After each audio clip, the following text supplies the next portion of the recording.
Joining us on the phone right now is Erin Lee. Good morning to you, Miss Lee. Yeah, so this happened last May. We had just moved to a new town, new school. Our barely 12-year-old daughter is very shy and introverted and hadn't made a single connection with a student her age yet. And one day, her trusted art and homeroom teacher invited her to stay after school for art club. So she texted us and we gave our permission. When she got there, it was actually Gender and Sexuality Awareness Club, or Wow. GSA. Mm.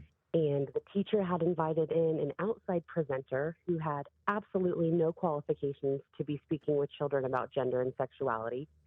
And this woman did unspeakable things with the kids. She used flags to describe various umbrella terms and defining words. She told the kids if they're not completely comfortable in their biological sex or in their bodies, that they are transgender. She told them that queer is a word that they can use while they're figuring out their sexuality. She gave them the genderbread person activity, which is geared towards little kids, and it explicitly asks them who they're sexually attracted to.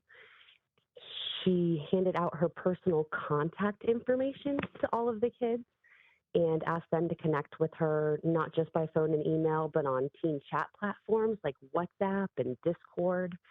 And she told the kids that their parents might not be safe and that it's okay to lie to them about where they are, not just for this program, but in order to attend future programming that she holds throughout the community. That is so brazen. Yeah, and a lot of it is with adults.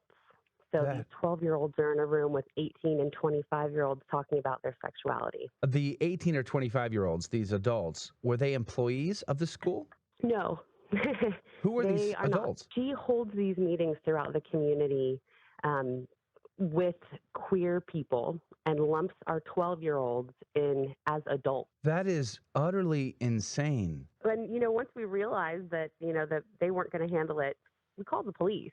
Amen. Because had this happened on a playground, that would have been our first call. Yeah. This absolutely was grooming. It was indoctrination. It, Yeah. In my eyes, was sexual abuse.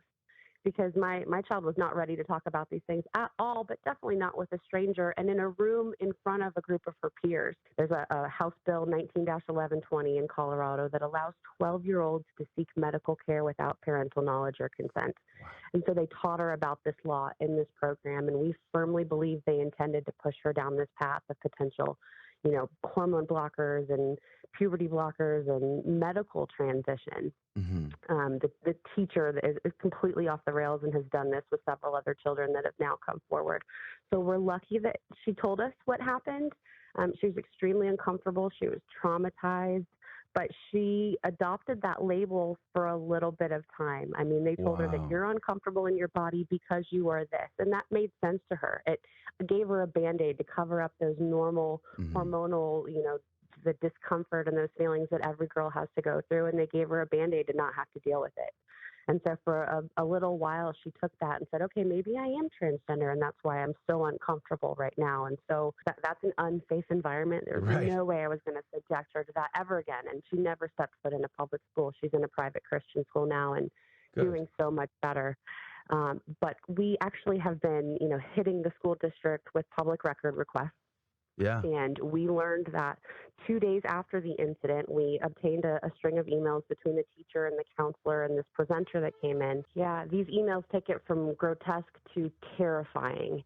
So 2 days after our child's incident, and there's some things I even left out from the incident. I mean, the person that was in the classroom was handing out toys. If you identified with her term, she would give you the flag that represented you. So my child came home with the transgender flag, the queer flag, and a lesbian flag. Not even really fully understanding what these things meant, but here, these flags represent me, Mom.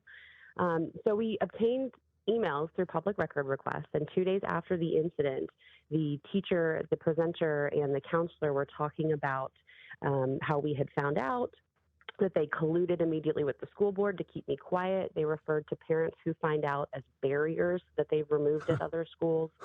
They discussed keeping my daughter from squealing other kids' names.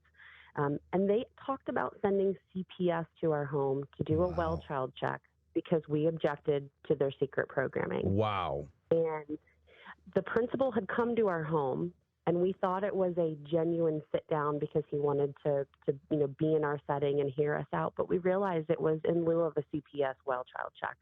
Like when you were starting to realize and start to pull back these layers that, oh my, this is very connected. Were you like thinking, oh, okay, at the next level, I'm going to find rational thinking people? And then, Yes. I mean, like, what was it like to realize, oh my heavens, they're all insane? Everybody's in collusion. We at first believed, like, oh, this is an isolated incident, right? This is a fluke. This is one bad apple teacher who brought in one crazy person. And unfortunately, our daughter was, looped into this isolated incident. And we just continued to peel back the layers. And what we continue to say to ourselves is, to what end? Mm-hmm. When does this stop? When does the chain stop? And what are they trying to get out of our children?